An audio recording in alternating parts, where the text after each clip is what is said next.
The Reinvention of Edison Thomas, Chapter 5, Part 2. Did you read the assignment?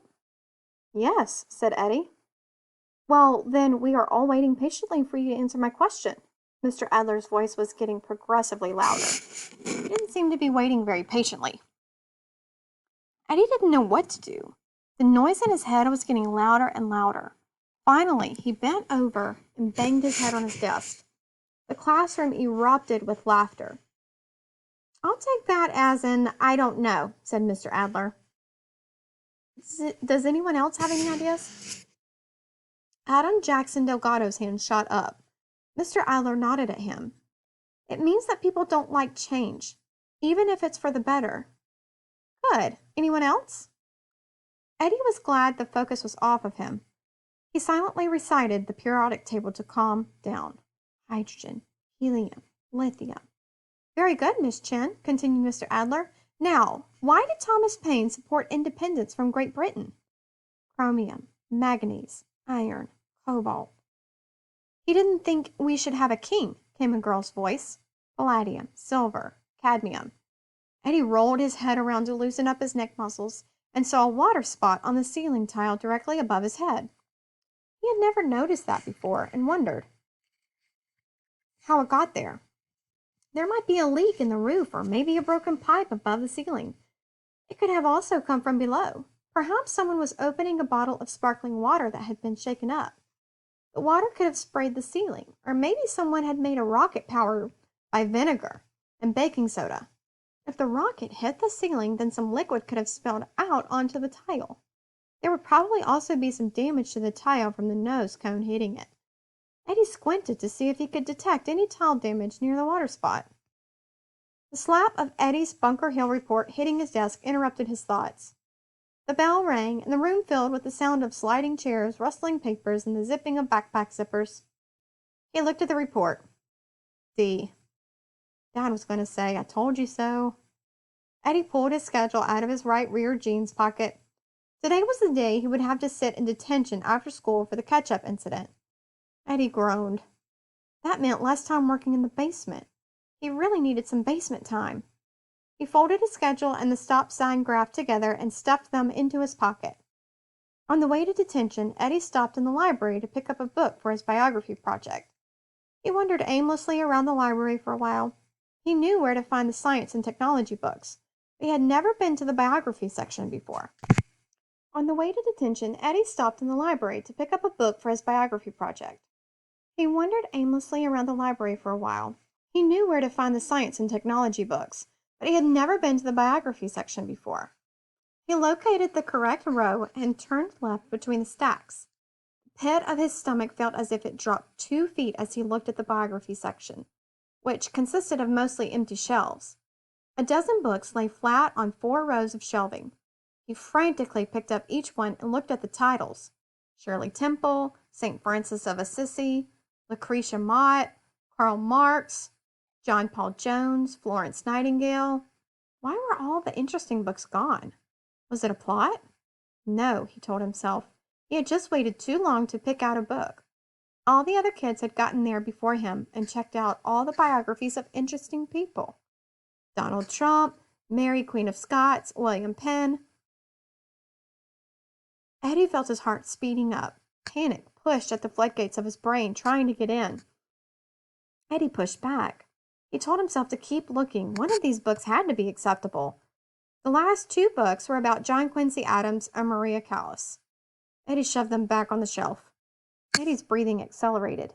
He knew his adrenal glands had begun putting out adrenaline, a hormone that speeds up heart rate and breathing as part of the fight-or-flight response. The adrenaline also increases alertness, dilates the pupils, and speeds up reflexes, all of which help improve the chances for survival in stressful situations. If some prehistoric person encountered a woolly mammoth, he could run away to keep from getting trampled, or if he had his spear with him, he could try to kill it. Because of the fight-or-flight response, he would have been ready to do either one.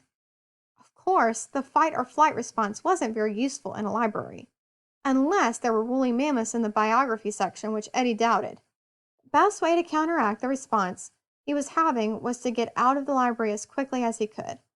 As he turned the corner out of the stacks, he ran into a cart full of books waiting to be shelved, knocking a few of them to the floor. He looked around to see if anyone had seen his klutzy move, then stubbed his toe on a thick green book that looked as if it had been repaired a few times. He looked at the title, Thomas Edison, the Wizard of Menlo Park. Eddie groaned. If he chose that book, he would never hear the end of it from Dad. The bell rang. He was late for detention. It was Thomas Edison or nothing. He checked out the book and ran. Fact number 4,800,000 from the Random Access Memory of Edison Thomas. Woolly mammoths survived until about 1700 BC on the remote Wrangel Island in the Arctic Ocean, off the northern coast of Russia. Thomas Alva Edison was born on February 11, 1847. Eddie yawned. This book was going to make detention seem even longer. The youngest of 7 children, Alva, as his family called him, was always getting into trouble. His curiosity sometimes ran ahead of his common sense. This resulted in many near misses. Once, Alva fell into a grain elevator and almost smothered. Another time, he set fire to his father's barn, the first of many accidental fires in Alva's life. Eddie chuckled. Maybe Alva should have invented the smoke detector. He glanced around the room. Mr. Nathan was doing a crossword puzzle at his desk at the front of the room. A kid with long, stringy hair had his head on the desk by the window and was snoring loudly. A skinny girl sat in front of Eddie.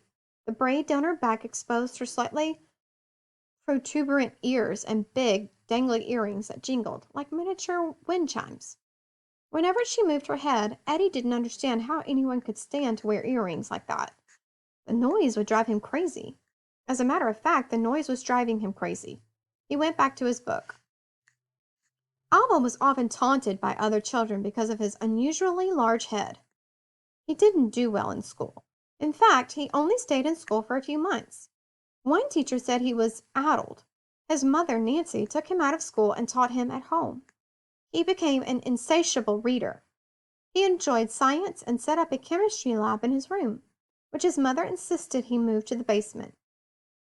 Miss Windchimes was moving her head again. Eddie wondered what she had done to deserve detention. Probably excessive head shaking.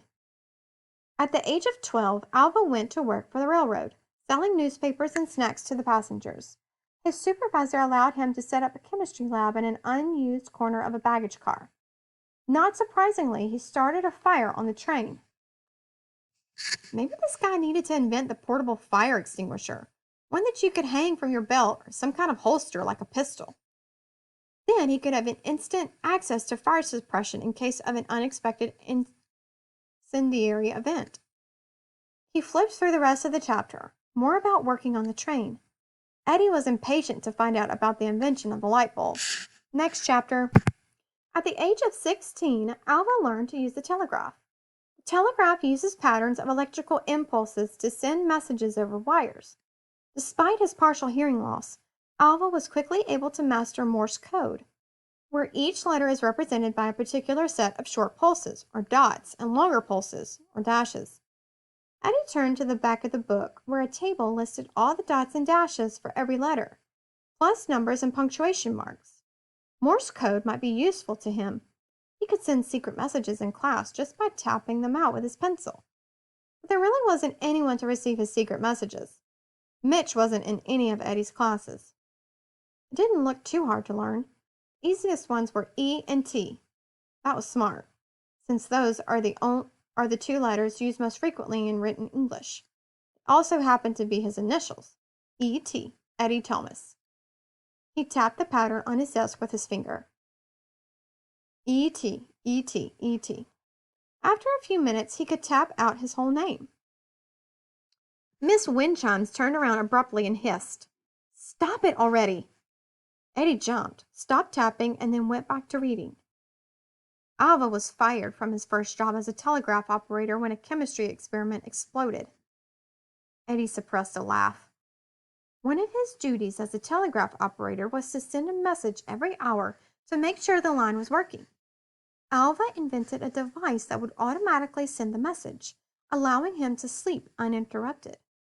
Since the telegraph signal only traveled 200 miles or so, Telegraph operators often had to relay messages that had to travel longer distances. Alva invented an automatic repeater that recorded the incoming message on a strip of paper and then transmitted that same message along, eliminating the need for a human to perform the task. Eddie's interest in Thomas Edison's inventions was piqued. Waking up every hour to send a message would cause some serious sleep deprivation, a problem with which Eddie was all too familiar.